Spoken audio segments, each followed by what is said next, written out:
മുണ്ടക്കൈ ചൂരൽമല ഉരുൾപൊട്ടലിൽ കാണാതായവർക്കായുള്ള തിരച്ചിൽ ഇന്നും തുടരും. 231 മൃതദേഹങ്ങളും 210 ശരീരഭാഗങ്ങളുമാണ് ഇതുവരെ കണ്ടെത്തിയത്. സ്വാതന്ത്ര്യദിനത്തോടനുബന്ധിച്ചുള്ള വയനാട് ജില്ലയിലെ ആഘോഷ പരിപാടികളും പരേഡും ഒഴിവാക്കി. ചൂരൽമലയിൽ നിന്ന് തനേഷ് തമ്പി ചേരുന്നുണ്ട്.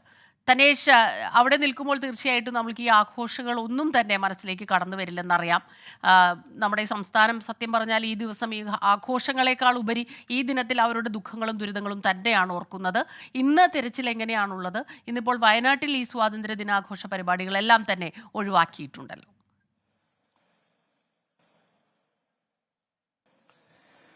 സ്മിത, ഔദ്യോഗിക കണക്കനുസരിച്ച് ഇനിയും 124 പേരെയാണ് കണ്ടെത്താനുള്ളത്. അതിനുവേണ്ടിയുള്ള തിരച്ചിൽ ഇന്നലെയും നടന്നിരുന്നു, ഇന്നും അത് തുടരും എന്നുള്ളതാണ് അധികൃതർ അറിയിച്ചിരിക്കുന്നത്. നമുക്കറിയാം, 6 സംഘങ്ങളായിട്ടാണ് ഓരോ ദിവസവും വിവിധ മേഖലകളിൽ പരിശോധന നടത്തുന്നത്. ഇതിൽ ഓരോ പ്രദേശത്തും ഇതിനോടകം തന്നെ 2 തവണ പരിശോധന പൂർത്തിയാക്കി കഴിഞ്ഞിട്ടുണ്ട്. അതായത് ഏതാണ്ട് എല്ലായിടത്തും 2 തവണ പരിശോധന പൂർത്തിയാക്കി.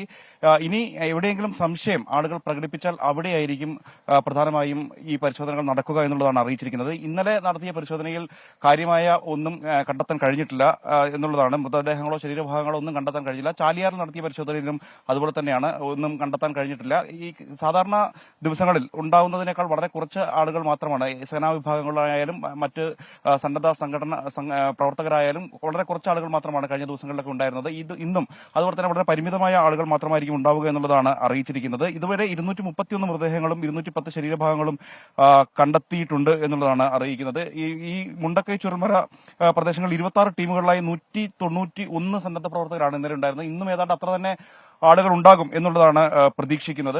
നേരത്തെ സൂചിപ്പിച്ചതുപോലെ തന്നെ എല്ലായിടത്തും വ്യാപകമായ പരിശോധനയല്ല, മറിച്ച് സംശയമുള്ള ഇടങ്ങളിൽ മാത്രം. ഇന്നലെ നമുക്ക് ഇവിടെ കാണുന്ന ഈ വെള്ളാർമല സ്കൂളിന്റെ പുറകിലുള്ള ഒരു വീട്ടിൽ തകർന്നു വീണ ഒരു വീടിന്റെ അടിയിൽ ആളുകൾ ഉണ്ട് എന്നുള്ളൊരു സംശയത്തെ തുടർന്ന് കുറച്ച് നേരം അവിടെ പരിശോധന നടത്തിയിരുന്ന, പക്ഷെ ഒന്നും കണ്ടെത്താൻ കഴിഞ്ഞിരുന്നില്ല. മറ്റൊരു പ്രധാനപ്പെട്ട കാര്യം, ഈ രേഖകൾ നഷ്ടപ്പെട്ട ആളുകൾ, സർട്ടിഫിക്കറ്റുകൾ ഒക്കെ നഷ്ടപ്പെട്ട ആളുകൾ ഉണ്ട്. അവർക്ക് വേണ്ടിയിട്ടുള്ള പ്രത്യേക അദാലത്ത് നാളെ നടക്കുന്നുണ്ട്. അതിനു മുൻപ് ഈ തകർന്നു കിടക്കുന്ന വീടുകളിൽ അവരുടെ സർട്ടിഫിക്കറ്റുകളോ രേഖകളോ ഉണ്ടെങ്കിൽ അത് കണ്ടെത്താനുള്ള സൗകര്യം സംസ്ഥാനം സർക്കാർ ഒരുക്കിയിട്ടുണ്ട്. അതായത് അവർക്ക് ആ വീടുകളിലെത്തി ആ രേഖകൾ തിരികെ എടുക്കാം. ഉച്ചയ്ക്ക് 12 മണിയാണ്. കാലാവസ്ഥ ഒരു പ്രധാനപ്പെട്ട പ്രശ്നമാണ്. ഉച്ച കഴിയുമ്പോൾ അതിശക്തമായ മഴ, അത് ഇന്നലെയും അങ്ങനെ തന്നെയായിരുന്നു.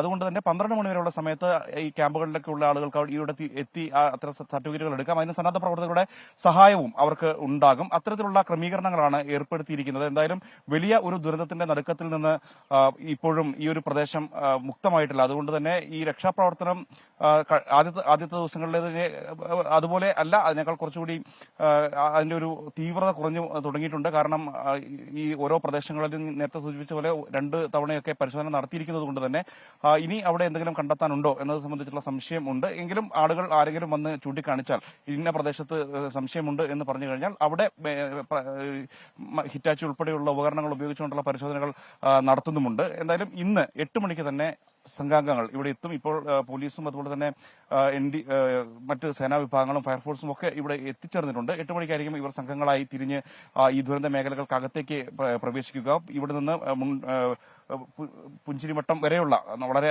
അകലെയാണ് അത്, ഇവിടുന്ന് ഏതാണ്ട് 5 കിലോമീറ്ററോളം അപ്പുറത്താണ്. പുഞ്ചിരിമട്ടം വരെയുള്ള ദൂരത്ത് ആണ് ഈ പരിശോധന നടത്തുന്നത്. അവിടെ നടത്തുന്ന പരിശോധനകളിൽ എന്തെങ്കിലും ഇന്ന് കണ്ടെത്താൻ കഴിയും എന്നുള്ള പ്രതീക്ഷയിലാണ്. എന്തായാലും ഇന്ന് സ്വാതന്ത്ര്യദിനമാണ്. സ്വാതന്ത്ര്യദിനത്തിന് ഇവിടെ ഈ ഒരു വലിയ ദുരന്തത്തിന്റെ ആഘാതം, അതിന്റെ ദുഃഖം, അതുകൊണ്ട് തന്നെ ഇവിടുത്തെ പരേഡ് ഉൾപ്പെടെയുള്ള കാര്യങ്ങൾ ഒഴിവാക്കിയിട്ടുണ്ട്. എങ്കിലും AK ശശീന്ദ്രൻ പതാക ഉയർത്തുന്നുണ്ട്. മന്ത്രിമാരുടെ ഉപസമിതി ഇപ്പോഴും ഇവിടെ പ്രവർത്തിക്കുന്നുണ്ട്. ഇവിടുത്തെ പ്രവർത്തനങ്ങൾക്ക് നേതൃത്വം നൽകുന്നുണ്ട്. ക്ഷമിക്കണം, OR കേളുമാണ് ഇവിടെ പതാക ഉയർത്തുന്നത്. അങ്ങനെ ഈ ഒരു ദുഃഖത്തെ മറികടക്കാൻ ആവശ്യമായിട്ടുള്ള ഇനി തുടർ നടപടികളാണ് ഇനി ഈ ദുരന്ത ബാധിതർക്ക് വേണ്ടത്. അതിനുവേണ്ടിയിട്ടുള്ള ക്രമീകരണങ്ങളും ജില്ലാ ഭരണകൂടത്തിന്റെ നേതൃത്വത്തിൽ ഇവിടെ ഒരുങ്ങിക്കൊണ്ടിരിക്കുകയാണ്. ശരി സ്മിത. ചൂരൽമലയിൽ നിന്ന് തനേഷ് തമ്പി വിവരങ്ങൾ നൽകുകയായിരുന്നു.